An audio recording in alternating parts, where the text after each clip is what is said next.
방송실 하시는 분은 정현태라는 분이십니다.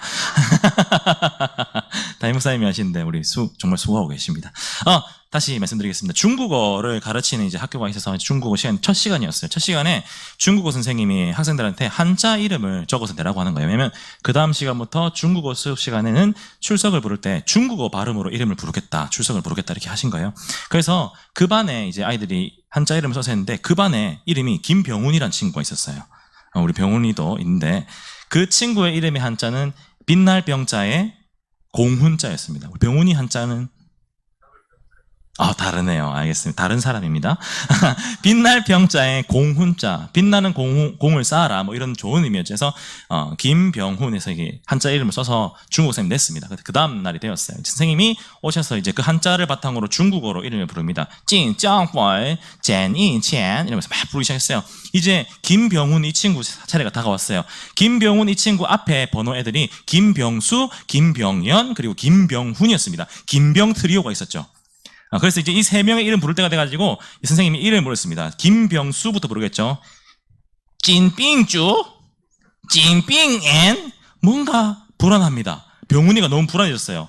찐빙 가는 거 보니까 왠지 이름이 이상할 것 같다는 심정을 했는데 마지막으로 중국어 선생님이 병훈이 이름을 불렀습니다. 찐빙신, 찐빙신. 순간 반 아이들이 뒤집어진 겁니다. 와 하면서 이제 한동안 이제 찐빙 트리오가 이제 주눅 들어 있었어요. 정말 너무 싫다 했는데 그렇게 이름이 계속 부르다가 뒤에 이응 이름이 부를 차례 돼가지고 한 친구 때문에 앞에 찐빙신이 묻혔습니다. 그 친구의 이름은 엄국성이었습니다. 엄국성. 이 엄국성 이름을 중국어로 하니까 이렇게 됐습니다. 선생님이 불렀습니다. 엠보싱. 엠보싱이 됐죠. 찐빙신 엠보싱 이렇게 딱 있는 거죠. 여러분이 만약에 이 김병훈 이 친구랑 엄국성 이 친구라면 중국어 시간에 출석 부를 때 대답하고 싶겠습니까? 찐빙신, 엠보싱 하면 대답하고 싶겠습니까? 대답하기 싫죠. 병훈 대답하고 싶어요? 대답하기 싫습니다. 그런데 대답 안 할 수 있습니까? 해야죠. 왜입니까? 출석부니까 이름이 적혀 있는 거니까 부르면 응답을 할 수밖에 없습니다. 그렇기 때문에 이 중국어 시간에 아무리 이름이 그렇게 부른다고 해도 우리는 그 학생들은 대답할 수밖에 없어요. 반응할 수밖에 없습니다. 그런데 한편 우리 그리스도인에게 있어서도 어떠한 부르심이 있는데 그 부르심에 우리가 대답을 할 수밖에 없는 아주 효과적이고 효력이 있는 부르심이 있다라고 오늘 우리가 살펴볼 웨스트민스터 31문은 우리에게 말하고 있습니다. 우리가 응답할 수밖에 없는 효력 있는 부르심, 과연 그것이 무엇일까요? 그것을 살펴보기 전에 먼저 지난 시간 배웠던 웨스트민스터 소개문답 30문을 한번 읽어보시겠습니다. 30문 한번 띄워주시겠습니까? 혹시 네, 아니면 주보를 보시도 좋고요. 네, 제가 묻겠습니다. 30문입니다. 성령은 그리스도께서 사신 구속을 어떻게 우리에게 적용하십니까?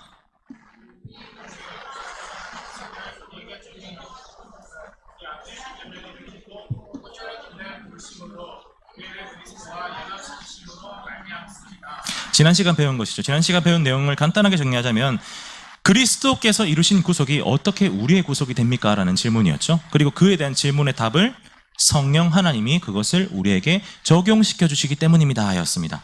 그런데 30문을 보시면 성령 하나님이 그것을 우리에게 적용시켜 주시는데 어떠한 방법으로 적용시켜 주십니다. 근데 그 어떠한 방법이 바로 뭐냐면 효력 있는 부르심이라는 겁니다. 자, 여러분에게 물어보겠습니다. 여러분은 처음 교회 나온 그 때를 기억하십니까? 언제 처음 나오셨죠, 교회를? 누구의 손에 이끌려 나오셨습니까? 아니면 어떤 계기를 통해서 나오셨습니까? 기억하시는 분 계신가요? 우리 다이자매는 기억하겠죠? 네. 어떻게 나오셨나요? 좀 더 다르게 질문해 볼까요? 여러분이 처음 그리스도를 믿음으로 고백한 그때를 기억하십니까? 그 순간을 기억하십니까? 잘 기억이 안 날 수도 있고 기억이 날 수도 있습니다. 근데 그 모든 시간 동안 우리 모든 사람이 다 경험할 수 있는 그 믿음이 생기는 그 순간은요, 참 신기합니다. 이때까지는 나와 관련이 없다고 생각했던 그 복음이 나와 아주 밀접한 관련이 있는 것으로 여겨지게 됩니다. 나와 아무 상관이 없다고 생각했던 성경 말씀이 나와 너무 상관이 있는 말씀으로 우리가 여겨지게 됩니다. 마치 번개가 반짝하는 것처럼 어느 순간 우리의 마음에 이 복음에 대한 예수 그리스도를 향한 믿음이 싹 채워진다는 거죠. 생긴다는 거죠. 그리고 바로 그러한 순간에 성령 하나님이 한 가지 일을 하시는데 그게 뭐냐면 우리를 효력 있게 부르신다는 거예요. 구원받기로 작정한 자들을 바로 그 순간에 하나님의 때에 우리를 효력 있게 이리 오라 하면서 부르신다는 거예요. 그럼 바로 그때 우리가 믿음이 생긴다는 겁니다. 이해할 수 없었던 그 성경의 말씀들이 갑자기 이해가 되기 시작한다는 거예요. 믿어지기 시작한다는 거예요. 특별히 효력 있는 부르심이라고 이렇게 말한 이유는 효력 없는 부르심과 구분하기 위해서입니다. 효력 없는 부르심은 무엇일까요? 그것은 우리가 하는 복음 전도를 말합니다. 우리가 이제 옆에서 예수 믿으세요 하는 그 복음 전도를 말하는데요. 그렇다고 효력 없느니 무의미하다는 의미는 아닙니다. 단지 우리가 복음을 전할 때 이 복음을 전해받고 어떤 사람은 반응을 하지만 어떤 사람은 반응을 하지 않죠. 그렇기 때문에 효력이 없다라고 이야기하는 것일 뿐입니다. 그런 의미에서 효력이 없다는 것이죠. 그럼 반대로 성령 하나님의 부르심이 효력이 있다는 얘기는 무엇이겠습니까?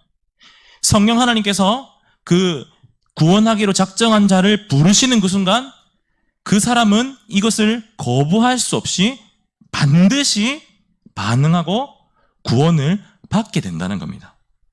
그게 바로 성령 하나님의 효력이 있는 부르심입니다. 이에 대해서 31문이 자세한 내용들을 이야기해주고 있습니다. 이 효력이 있는 부르심, 바로 성령 하나님께서 우리를 효력 있게 부르실 때 우리 안에서 어떠한 일들이 일어나는가를 31문이 설명해주고 있습니다. 자, 그럼 31문을 한번 살펴보겠습니다. 31문을 띄워주십시오. 자, 제가 31문을 읽겠습니다. 묻겠습니다. 여러분이 답을 읽어주시면 됩니다. 네, 효력 있는 부르심은 무엇입니까?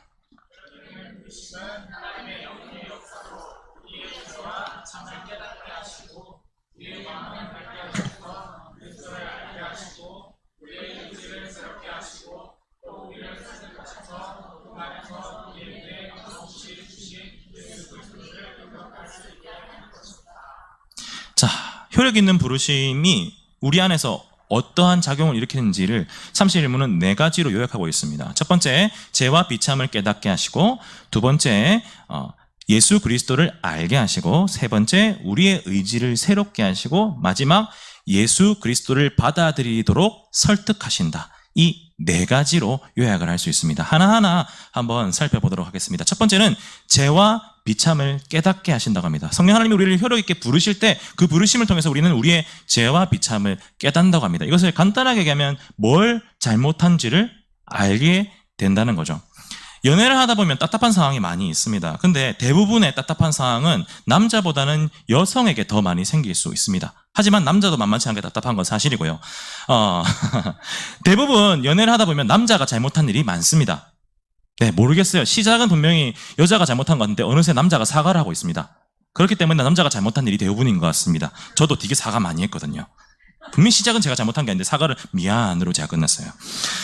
근데 이렇게 그냥 잘 풀리면 좋은데 정말 답답한 경우가 뭐냐면 남자가 자기가 뭘 잘못한지 모를 때입니다. 그때는 남자도 허파가 뒤집어지고 여자도 허파가 뒤집어집니다. 남자 여자가 이제 데이트를 하다가 갑자기 여자의 표정을 보니까 안 좋아요. 얼굴이 상당히 썽이 나 있는 상태예요.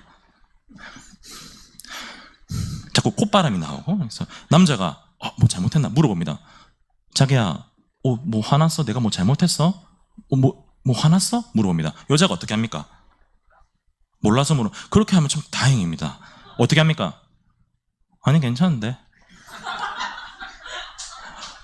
얼굴이 안 괜찮아요. 누가 봐도 안 괜찮아 얼굴. 근데 아니 괜찮은데 한데 이거를 그질것대로 듣고 그래 알겠어 우리 저기 가볼까 하면은 5시간 뒤에 집에 가는데 카톡으로 우리 헤어져를 받게 되죠. 안 됩니다. 그럼 어떻게 해야 돼요? 남자들은 다시 물어야죠. 아니야 자기 지금 얼굴이 너무 안 좋은데 뭐 화난 거 있는데 혹시 내가 뭐 잘못한 거 있어? 잘못했으면 미안해 라고 나름 이제 정답을 탁 해서 탁 얘기를 하면은 그때 우리 여성분이 뭐라고 하겠습니까? 그렇죠. 오빠가 뭘 잘못했는지 말해봐. 몰라요. 아니 몰라요 우리는. 그냥 얘기하기 싫은 게 아니라 우린 몰라요.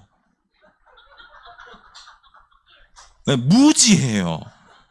그래서 물어봤잖아요. 뭐 잘못한 거 있어라고. 그래서 이제 남자들은 어떻게든 이제 기분을 풀어줘야 되니까 어떻게 합니까? 이제 돌려보죠. 필름을 돌려봅니다. 그럼 오늘 처음부터 뭐 잘못했냐? 이거 잘못한 거, 이거 잘못한, 이건 아닌 하면서 막 해서 주저리 오늘 하루 동안 잘못한 거 쫙 얘기합니다. 내가 이렇게 해서 했다면 정말 미안해라고 합니다. 그러면 우리 여성분 어떻게 하겠습니까? 이제 그래 알면 됐어. 이렇게 하면 되는데 어떻게 하겠습니까? 오빠가 뭘 잘못한지 모르는구나. 맞아요. 몰라요. 말을 해달라고. 몰라요. 그렇게 하고 이제 정말 모르겠어. 대답해줘. 이렇게 하고 그냥 대답을 해주면 좋잖아요. 그 대답을 해주고 화를 내면 차라리 고마워요. 착한 사람이에요. 근데 어떻게 합니까? 됐어. 나 기분 나빠. 집에 갈래. 말을 해달라고. 뭘 잘못했는지. 그럼 내가 사과할 테니까. 답답해 미칠 것 같습니다. 그런데 여러분, 이 상황에서 진짜 답답한 건 남자가 아니라 여자입니다. 얘는 지가 잘못해놓고도 지가 뭘 잘못했는지 몰라요. 허파가 뒤집어지는 거죠. 답답합니다. 자기가 잘못해놓고는 뭘 잘못했는지 모르는 모습을 보면 답답합니다. 얘가 잘못한 걸 알면은 문제가 해결되는데 얘는 몰라요. 뭘 잘못한 줄. 답답합니다. 제 얘기 아닙니다.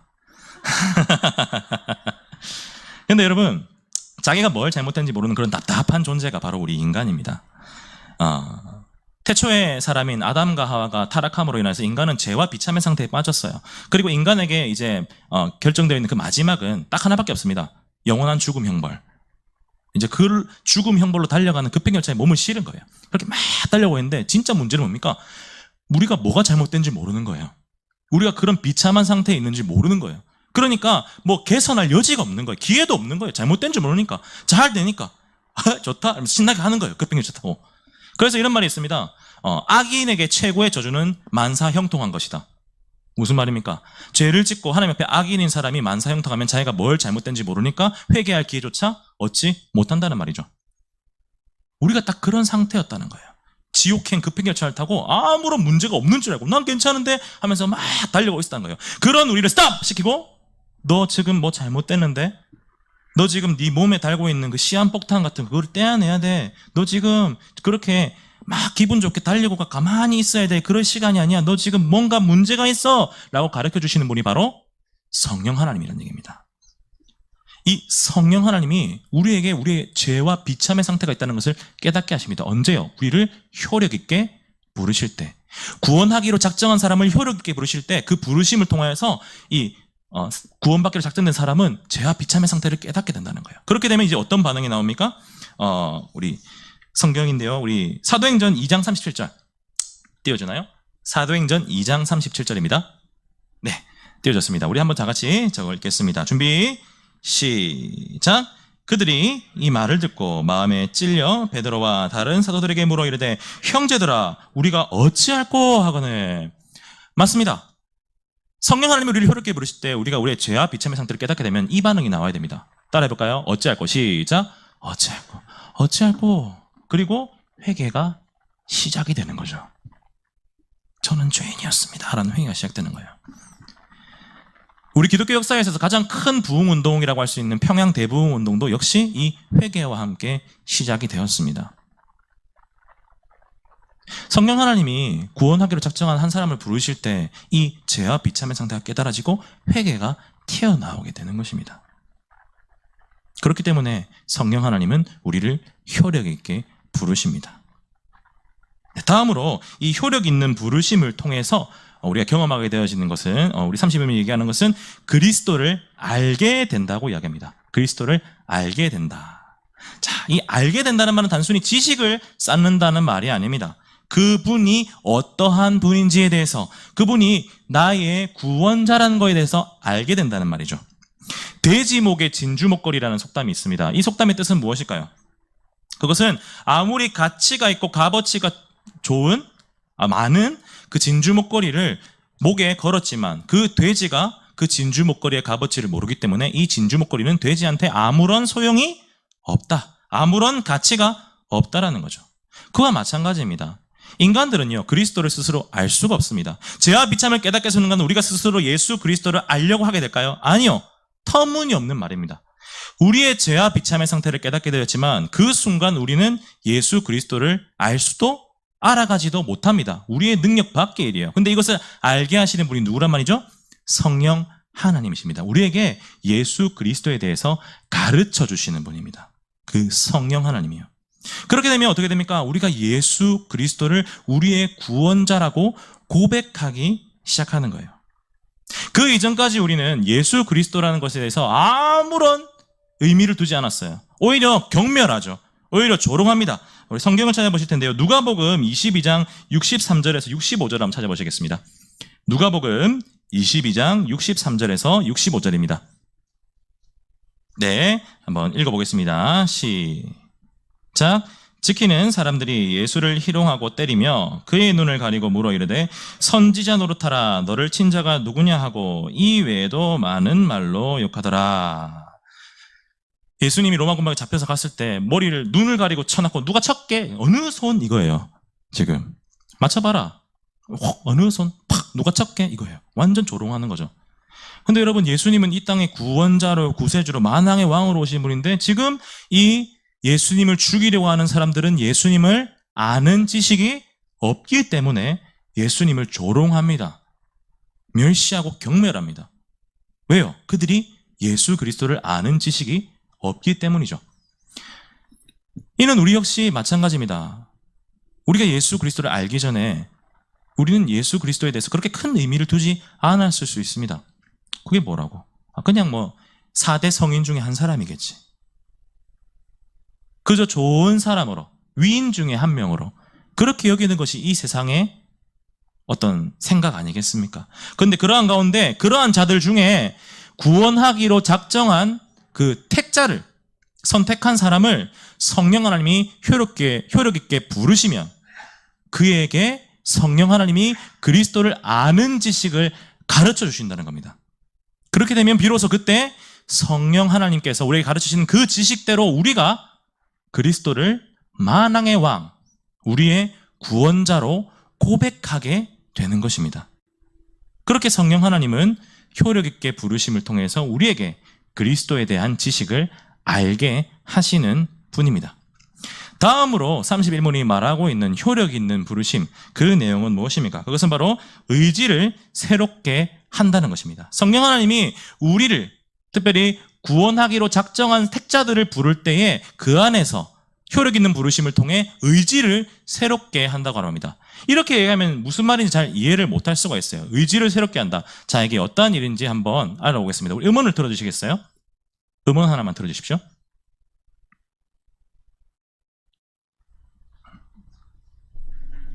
네. 자, 여러분 상상해보세요. 제가 국가대표 이제 마라톤 선수입니다. 영화예요. 영화인데 보통 마라톤 선수들 금메달리스트가 마지막 시험인데 코너만 더면 이제 금메달인데 제가 그 코너에서 넘어진 거예요.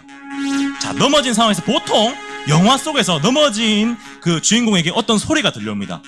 어떤 소리가 들리는지 보세요. 제가 넘어졌습니다. 다리에 힘이 풀렸어. 이제 더 이상 뛸 수 없을 것 같아. 영진아, 지금 거기서 뭐하고 있니? 누구세요? 나다, 네 애비다. 아빠! 그래, 지금 거기서 뭐하고 있니? 어서 일어나, 달리지 않고서. 아빠, 다리에 힘이 없어요.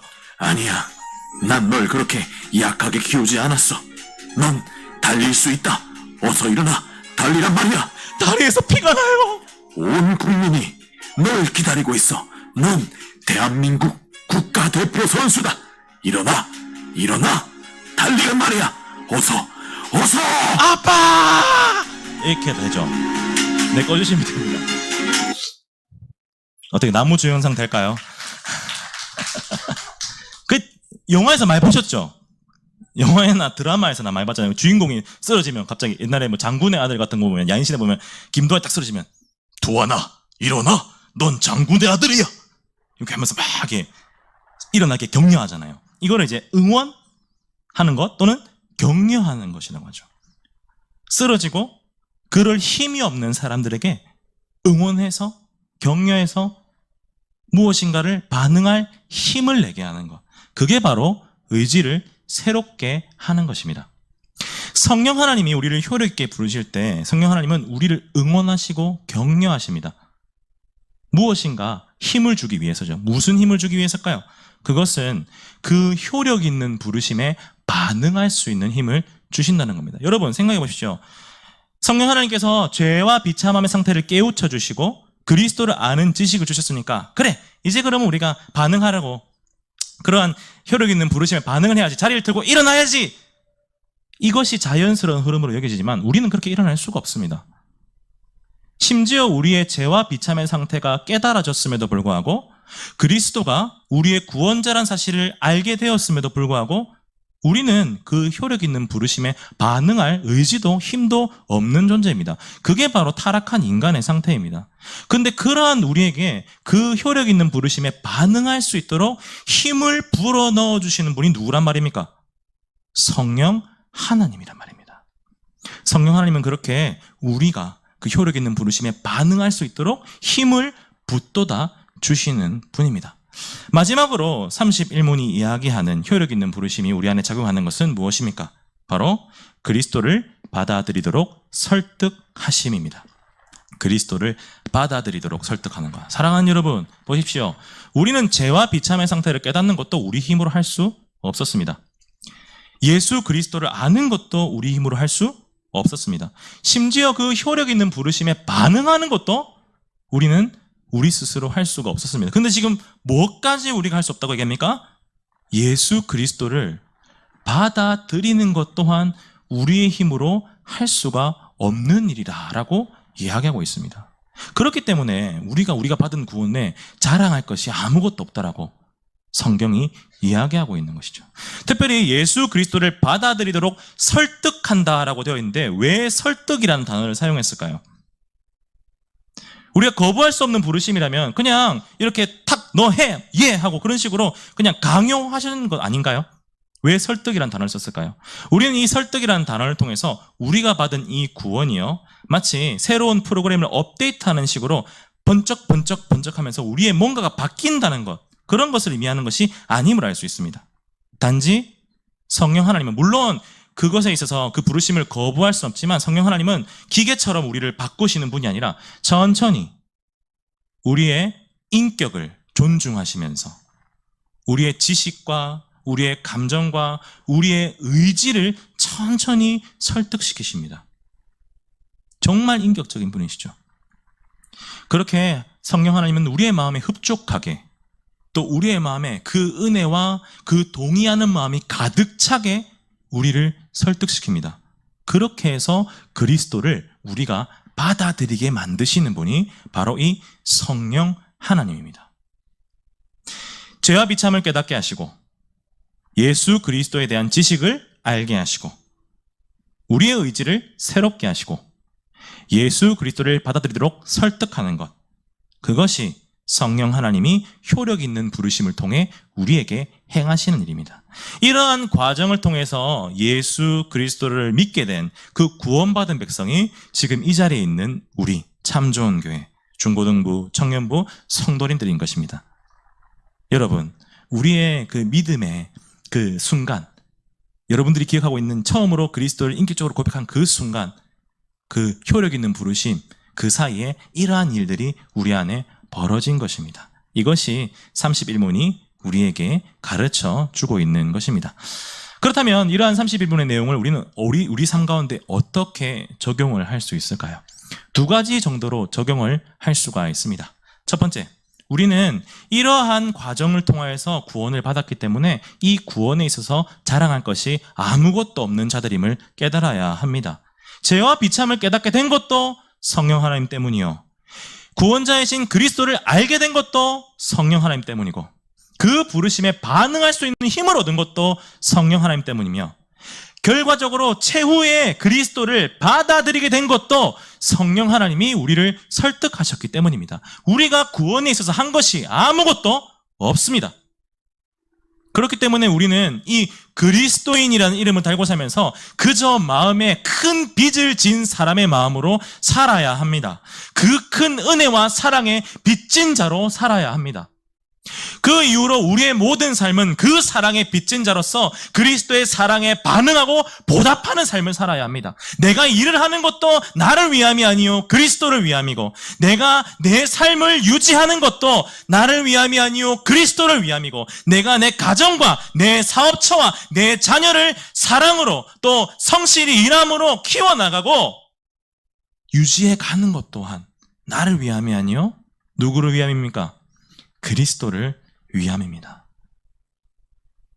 사랑하는 여러분, 그렇기 때문에 우리는 우리 삶 속에서, 가정에서, 삶에서, 교회에서, 이 세상을 향해서 우리 안에 있는 이 그리스도라는 빛을 드러내는 사람들이 되어야 합니다.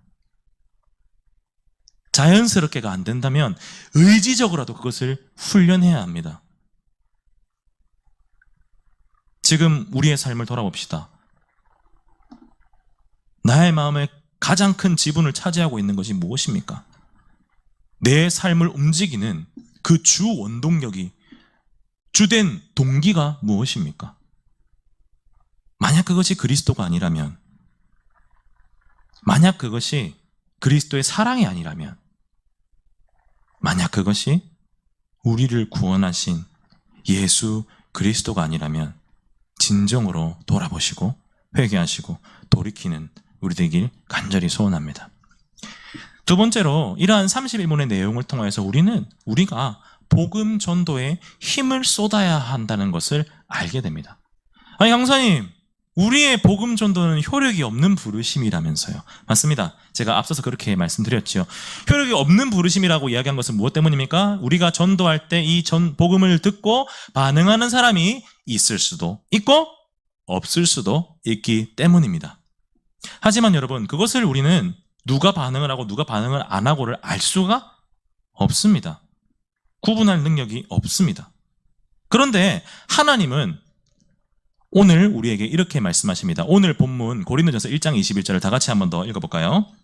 고린도전서 1장 21절입니다. 다 같이 읽어보겠습니다. 준비, 시작.